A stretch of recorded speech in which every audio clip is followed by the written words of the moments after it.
Hello and welcome to the UC Davis Arboretum. We're here in the Redwood Grove, which is on the eastern end of the Arboretum, a little bit south of the Shields Library. And I wanted to give you a little bit of an introduction to coast redwoods and the coast redwood ecosystem. We have a small sample of that here in the UC Davis Arboretum. The Redwood Grove here in the Arboretum was planted back in 1940, 80 years ago, and they were all planted from seedlings.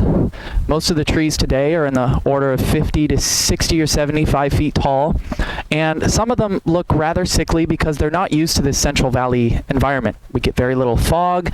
It's rather hot for them. Some have actually died over the years, but Arboretum staff have planted seedlings, and you'll see some seedlings or juvenile coast redwood trees here in this small grove if you come and visit someday.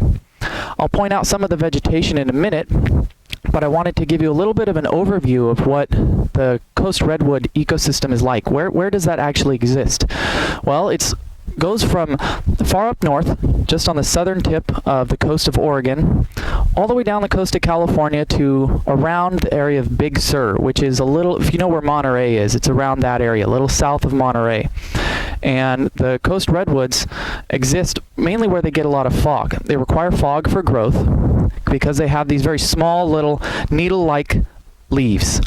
And these needle leaves collect a lot of the fog that condenses. The fog condenses on these leaves, drips to the ground where it increases the soil moisture, and the trees use that for moisture. That's where they get a lot of their water for growth.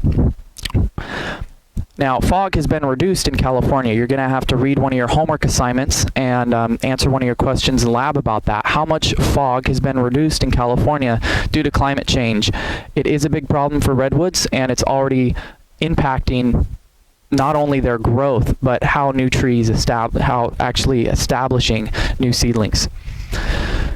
So in a coast redwood ecosystem, it's very unique. The keystone species are coast redwoods, and there are some others. You'll see a lot of Doug fir, especially in Northern California, Douglas fir. But here in the Arboretum, they've done a lot to make it look like an actual sample.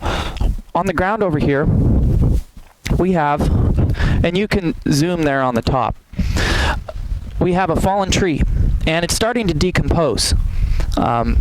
We have pieces of the tree that have actually started to decompose. This is mainly cellulose and lignin. Mainly lignin. Lignin is the hardest part of the tree for bacteria and microbes, other microbes, to break down, and so it forms this very blocky structure. It's mainly lignin. The cellulose has been taken out of that already and broken down into carbon dioxide and returned to the atmosphere by those microbes. So it's very crumbly, this blocky structure here. And as the bacteria and microbes decompose old trees and just in general forced litter returns to the ground, there's a lot of nutrients held up in there. I'm talking nitrogen, phosphorus, and then micronutrients. Things even like gold, nickel, cadmium, things like that break down and are released back into the soil. They contribute to soil fertility. It's very important to continue that cycle in these ecosystems, forest ecosystems that have a lot of nutrients, for fallen trees to contribute back into soil.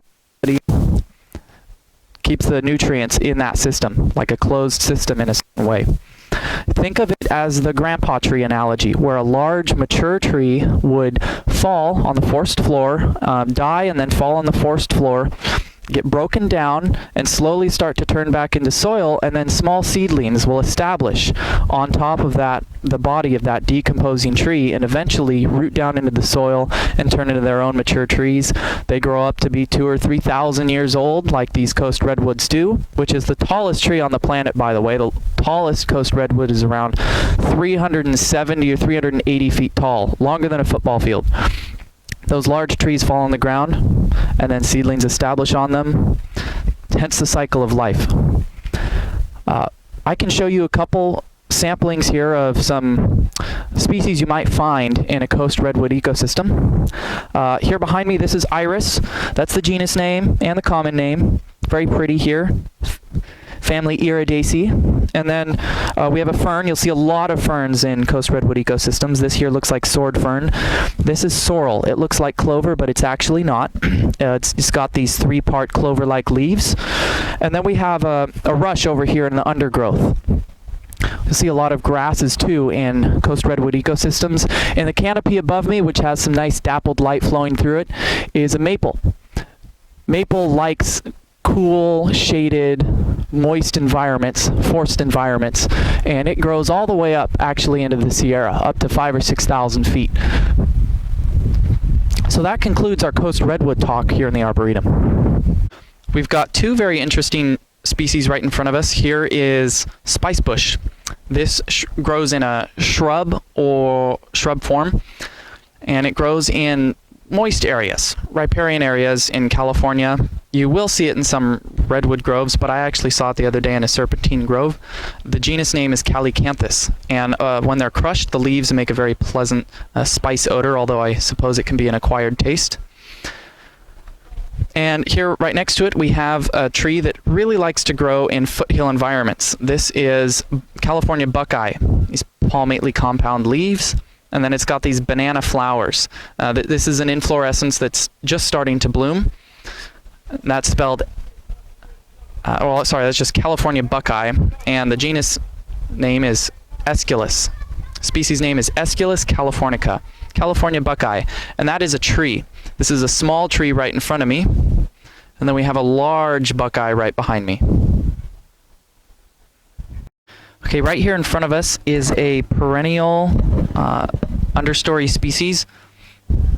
It has a scapose inflorescence. See these little pink flowers here at the top, and then these leaves here at the bottom.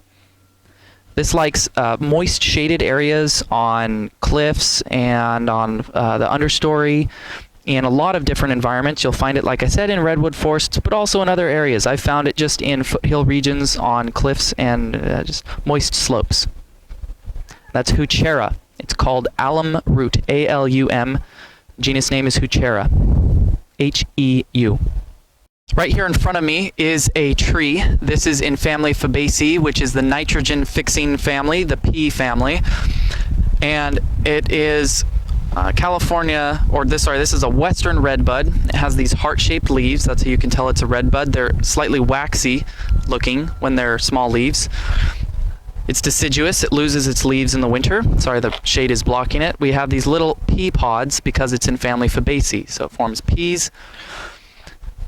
The genus name is Cercis occidentalis, or the whole species name, Cercis occidentalis, spelled with a C, C-E-R-C-I-S.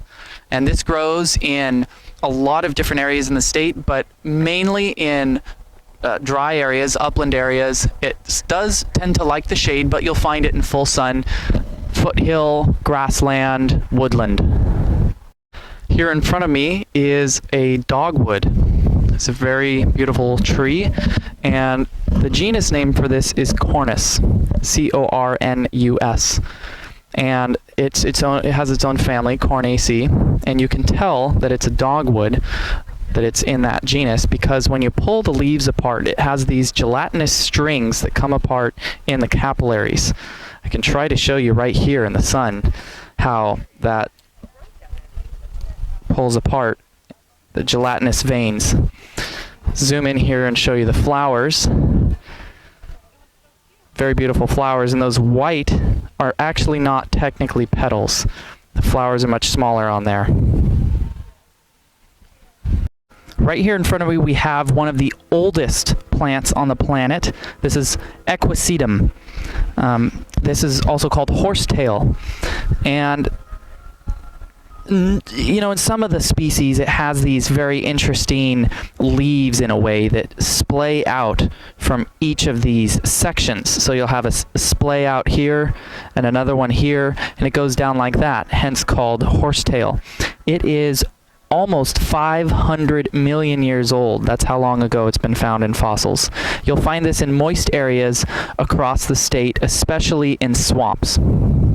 Right here we have what I believe to be the most noble tree in California, the valley oak, which is also called white oak. Here's the canopy. It really is spectacular. keystone species in California. You'll find this in the Central Valley and up in valleys in the woodlands as high as 3,000 feet. My family has valley oaks at their house at about 3,000 foot elevation. Here you can see the common name and the genus name. It's in family Fagaceae. That's the oak family. Has this distinctive white bark with lines on it. And I'm going to show you some of the leaves here. Quercus lobata is the genus name. And notice the lobing on the leaves. See how they're divided in this way that they come in and out, kind of cute leaves here. That's how you know it's Quercus lobata. Here we have a very interesting and ecosystem important shrub that you'll find in grasslands, woodlands, and generally in foothill habitat. And there are many different species of this up and down the state. This is Ceanothus, and this is lilac, wild lilac. You know because it has purple flowers. You'll also see other species of Ceanothus, that's the genus name, like whitethorn, that have white flowers. So this is wild lilac. It's a shrub. Right next to it we have Garrya. I love this species because it's not quite as common. You could say this is a tree or a shrub. Either would be acceptable because it's one of those species that has an interesting habit. Do you call that a tree or do you call it a large shrub? Garrya, Garrya, and it's also called silk tassel because it has these very neat catkins, in a way. They're like catkins that drop down. These are their flowers, where their flowers are, and they form these alternating silk tassels. Very, very interesting tree, and you can actually find this on the trail up to Yosemite Falls in Yosemite Valley.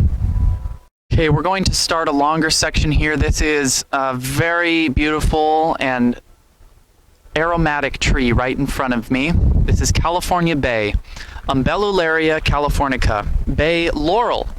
It's in the Lauraceae family. When you pull off the leaves and you crush them, don't worry, it's not an endangered species. They have a very nice, pleasant smell, and it's used in many different types of cooking. This next plant is you can find bay tree obviously in the Bay Area. It likes moister areas or cooler areas, so you'll find it a lot in the northern Sierra, Nevada, montane and lower montane forest. But in general, you'll find it in the Bay Area and in those cooler environments along the coast in California. Here we have a perennial shrub. This is actually in the poppy family, Papaveraceae, and this is Dendromecon, bush poppy. Very interesting. None of the poppies are actually out yet, but I will show you one of our most distinctive flowers in the state. This is California poppy, Eschscholzia californica. I'm not going to even try to spell that for you because it's difficult to spell. California poppy. This is an annual. This is a native annual. It's our state flower. You'll find California poppy in shrubland, grassland throughout the state, all the way up to, I would say, around 3,000 feet, up to 4,000 feet in some places. Dendromecon, that bush poppy that I had showed you here just a second ago, you will find mainly in grassland in the Central Valley. Now, we have here a tree. This is Salix. This here is red willow, Salix exigua. Got these narrow leaves with a little bit of red at the base. Sorry, did I say Salix exigua? Salix laevigata. This is red willow, Salix laevigata. You'll also see this on some of our later labs. And you know that it's willow because it has these interesting catkins all over it. You'll find willow in our riparian systems throughout the state. So the ecosystem could just be said as riparian. Over here, you're going to see this again in Lab 6. This is Acer negundo, box elder. So it's in the same family as maple. You can tell because it has these 3 leaves. People will sometimes mistake juveniles of Acer negundo for poison oak because it has leaves of 3, but you know that it's Acer negundo because it has samaras. Samaras are a very interesting seed type you'll see in Lab 6. This is a smaller Acer negundo. That's box elder. Right here in front of me we have species in the genus Salvia, which is the sage family. And so again, pull off the leaves, crush them a little bit, very pleasant aromatic smell. You find some here bumblebees on the leaves pollinating, or sorry, on the flowers pollinating.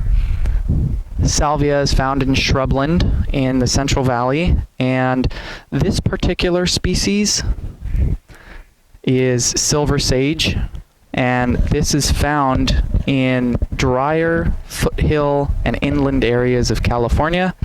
I'm going to show you a very interesting tree here. In California, we have a lot of really neat vegetation. It's one of the biodiversity hotspots on the planet because of our floristics, because we have 5,000 native species, 5,000 endemic species in California. And here in front of me is Santa Cruz Island ironwood. This grows only on Santa Cruz Island, which is on the California Channel Islands. Ironwood is very, very dense hardwood, and I'm going to show you the whole tree here. This is its canopy. And ironwood has these distinctive pinnately compound leaves.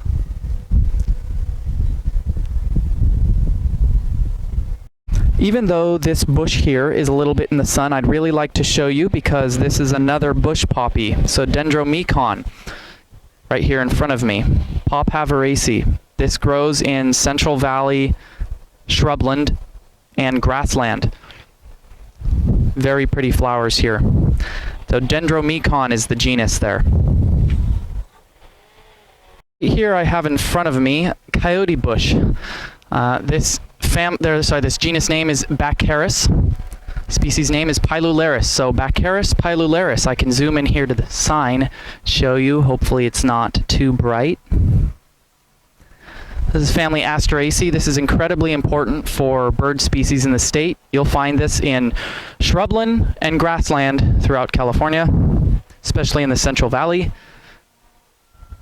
Show you one of my personal favorites here in the state. This is Mexican elderberry, Sambucus mexicana. This is a very large individual. It could be a tree or a shrub. It takes both forms. This one looks more like a tree, doesn't it?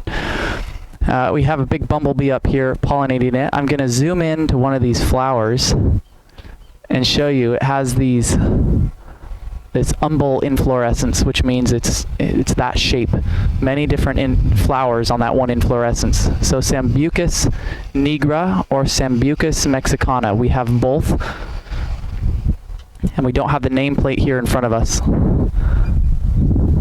This is found in riparian areas in the state, but it will also survive in uplands. A riparian tree species. This is Alnus white alder, A-L-N-U-S. This you'll find on Poudre Creek and in other areas. You can tell it's alder. I'll show you the leaves here. That's what the leaves look like. Lab 6, you're going to see they have these serrated edges. They're notched on these edges. And alder also has these cute little cone-like seed features. So they're not technically cones because it's not a gymnosperm, but they look like cones, and you can tell it has these little baby cone structures. Here we have a really neat little flowering perennial. This is a kind of a ground cover, and it's called hummingbird sage. It's in the same genus I mentioned earlier, that silver one, Salvia lamaceae. So the sage family has a pleasant odor when the leaves are crushed. This is the inflorescence. And you'll find this on California's coast ranges, kind of a lower elevation. So here I'm going to show you two different species of Mimulus. Mimulus is monkey flower. I do not have down to the species level name, but I have the genus name, and that's Mimulus. Right here is these really spectacular flowers with a bilabiate structure. Notice how it has 1, 2, 3 petals on the bottom and 1, 2 petals here on the top. That's called bilabiate. And it has these really neat little pistil here where when you touch it, the pistil will close. So this is a shrub, and you'll find this along dry areas, cliffs, in chaparral, dry, rocky areas. And I'm going to show you real quick here another species of it, just because the flowers are so nice. So again, notice that bilabiate structure. With this one, it's a little more difficult to see, but it's got 1, 2, 3 petals on the bottom, and then 1, 2 on the top. That's mimulus. Upon request, I am taking a little video here of what looks like a redwood and is in that same genealogy, but is not a redwood. This is Chinese yew, Y-E-W. So this is actually native to China, not here. It's not invasive, it's just a horticultural plant here. And notice how the vegetation is so lime colored. The leaves are lime colored compared to our coast redwood. And we have a bush lupin in front of me. The genus is Lupinus. This is also family Fabaceae. You'll remember from the Jepson Prairie Lab that we saw miniature lupin, Lupinus bicolor. So there is enormous variation in family Fabaceae and even in genus Lupinus. So this is nitrogen fixing. I can zoom in here and show you their very unique and distinctive inflorescences. And so here I'm zooming into an inflorescence that has those pea pods on it. So notice how the pea pods are similar to pea pods we looked at earlier. Lupinus grows in shrublands, in dry areas, and because it is a nitrogen fixing plant, it will grow as a primary succession species in areas where there was perhaps a flood or a volcano where there are very few nutrients in the soil. It can actually establish itself and lead to the growth of other species because it has nitrogen fixing nodules that can pull nutrients from the atmosphere, specifically nitrogen, and convert it into a form for life. So I have a neat opportunity here to show you the difference between two different species that have similar leaves. So here on the left we have Juglans hinzii, family Juglandaceae, and this is black walnut. It's still debated whether this is actually native or whether it was brought here by Native Americans in about 3,000 to 10,000 years ago, like whether it evolved here naturally or was brought here by humans. Nevertheless, this is Juglans, black walnut, considered native or naturalized. Here is an invasive, highly invasive, and this is Ailanthus, Chinese tree of heaven. And you can tell the difference because Ailanthus has these notches on the very bottom of the leaves here. See that? There's 2 little notches on each side. I'll take pictures and upload them later, whereas Juglans does not have those notches at the bottom of the leaves, but it does have slightly serrated edges. Again, we'll upload pictures later so you can see the specific differences. Another thing is that Tree of Heaven has samaras on it. That's another distinguishing feature, whereas black walnut has these really neat catkins on it, so you can tell that's black walnut. Another distinguishing feature we'll look at over here is the bark. So here we're first going to look at the bark of the black walnut. Okay, so the bark, here we'll look at a branch. It's dark, it's very rough. That's the trunk of black walnut, Juglans. Okay, now let's go over here, and we're going to look at the trunk of Ailanthus, Chinese tree of heaven. This is the invasive. So this bark, much smoother. Notice that the divisions are much smaller, much less divided. It's also much lighter in color, much smoother bark. And the juveniles of Ailanthus have especially smooth bark. Notice how the branches here, the bark is almost this reddish color.